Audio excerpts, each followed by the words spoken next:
Clearly numbers अगर आप face of it देखें तो काफ़ी अच्छे लग रहे हैं। नेट इंटरेस्ट इनकम में 22% की ग्रोथ, प्रॉफिट में लगभग 19% की ग्रोथ, और नेट इंटरेस्ट इनकम 9,800 करोड़ के ऊपर जाता हुआ नजर पड़ा है, और प्रॉफिट में भी आपको 4,546 करोड़ रुपए के आसपास का फिगर दिखाई पड़ रहा है। एसेट क्वालिटी भी काफ़ी स्टेबल रही है, दोनों ही ग्रॉस एनपीए नेट एनपीए में आपको सुधार होता हुआ नजर पड़ रहा है। ऑब्वियसली कॉर्पोरेट एक्शन की बात करें तो कंपनी ने 1:4 का बोनस और 1:2 का स्टॉक स्प्लिट अनाउंस किया है। इसका मतलब ये है कि आपको अगर एक शेयर बजाज फाइनेंस का होल्ड करना है तो उसके एवज में आपको 4 बोनस के शेयर मिलेंगे, और कुल मिला के जो 5 शेयर है, एक शेयर आपका ओरिजिनल, 4 शेयर बोनस, तो कुल मिला के 5 शेयर। इसका अगर आप स्टॉक स्प्लिट देखें तो 2 आपको उसके एवज में शेयर्स मिल जाएंगे एक शेयर के सामने। तो कुल मिला के आपके पास अगर एक शेयर है तो कुल मिला के 10 शेयर्स आपके टोटल हो जाएंगे इस कॉर्पोरेट एक्शन के बाद। तो ध्यान रखें, अगर आप एक शेयर होल्डर हैं तो लगभग 10 शेयर्स आपको अब डीमैट अकाउंट में क्रेडिट मिलता हुआ नजर पड़ेगा, एक बार ये एक्स बोनस और एक्स स्टॉक स्प्लिट हो जाए। मैनेजमेंट की कमेंट्री की बात करें तो मिक्स्ड रही है, जिसके कारण बाजार को सारी चीज पसंद नहीं आई है। क्रेडिट कॉस्ट रिडक्शन का गाइडेंस दिया है मैनेजमेंट ने 40 बेसिस पॉइंट का FY26 में। हालांकि मैनेजमेंट को लगता है कि जो फी बेस्ड इनकम है इसकी ग्रोथ केवल 13 से 15% रहने वाली है FY26 में। तो जितना फायदा आपको क्रेडिट कॉस्ट की कटौती में देखने को मिल रहा है, उसके सामने आपकी फी इनकम घट सकती है ओवरऑल बेसिस पे पहले के गाइडेंस के मुकाबले, या जो एनालिस्ट अज्यूम कर रहे थे। तो शायद आपको एक नेगेटिव रिएक्शन बजाज फाइनेंस में आज देखने को मिल सकता है इस मिक्स्ड कमेंट्री के बाद। बजाज फिनसर्व की बात करें तो नेट प्रॉफिट में 14% का इजाफा और रेवेन्यू में भी 14% का ही इजाफा देखने को मिला है। प्रॉफिट लगभग 2400 करोड़ रुपए आया है, जो पिछली बारी लगभग 2100 करोड़ रुपए के आसपास था, और रेवेन्यू भी आपको शानदार तरीके से ग्रो होते हुए नजर पड़ेंगे। तो ओवरऑल बजाज फिनसर्व के भी नंबर्स एक्सपेक्टेड लाइन पे आते हुए नजर पड़े हैं। ओके, तो चलिए नंबर्स बीपीसीएल के काफी शानदार हैं। ऑब्वियसली इन्वेंट्री गेन्स की वजह से सारे के सारे नंबर्स आपको तेज दिखाई पड़ रहे हैं। नेट प्रॉफिट की अगर हम बात करें तो ऑब्वियसली यहाँ एडजस्टमेंट है, हालांकि आपको फेस ऑफ इट 31% का डिक्लाइन दिखेगा, रेवेन्यू में 2% का सीक्वेंशियल आपको डिक्लाइन दिखेगा। लेकिन अगर हम बात करें एबिटा की तो काफ़ी शानदार नतीजे यहाँ देखने को मिल रहे हैं।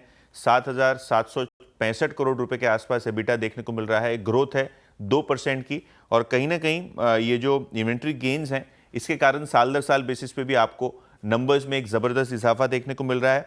मैनेजमेंट के हिसाब से जो एलपीजी की अंडर रिकवरी है FY26 में, ये 95 रुपीज पर सिलेंडर के आसपास घटती हुई नजर पड़ेगी, जो करंटली FY26 में लगभग 200 रुपए प्रति सिलेंडर था।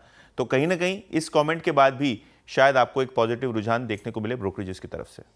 ओके, तो एक्सपेक्टेड लाइंस पे ही ये इस्तीफा आता हुआ नजर पड़ा है। हालांकि जो टाइमिंग ऑफ रेजिग्नेशन है वो आपको थोड़ा बहुत पेचीदा दिखाई पड़ रहा है। किसी का एक्सपेक्टेशन नहीं था कि इतनी पहले ही रेजिग्नेशन हो गया। कुछ दिनों पहले डिप्टी सीईओ ने तो ऑलरेडी रेजिग्नेशन अपना दे दिया था। एमडी एंड सीईओ सुमन कथपलिया ने अपना इस्तीफा इंडसइंड बैंक से दे दिया है। ये पोस्ट मार्केट इंडसइंड बैंक ने स्टॉक एक्सचेंजेस को इन्फॉर्म किया। ऑब्वियसली अगर हम इंडसइंड बैंक की बात करें तो जो पिछले क्वार्टर से काफ़ी अकाउंटिंग डिस्क्रिपेंसीज चल रही हैं, उस डिस्क्रिपेंसी में ये पाया गया कि 2000 करोड़ तक का डेरिवेटिव लॉस इंडसइंड बैंक को हुआ, जिससे 2.5% से ज़्यादा का नेटवर्थ कंपनी का इंपैक्ट हुआ। ऑब्वियसली एमएफआई बिजनेस की बात करें तो यहाँ भी अकाउंटिंग इरेगुलरिटीज़ की बातें चल रही हैं।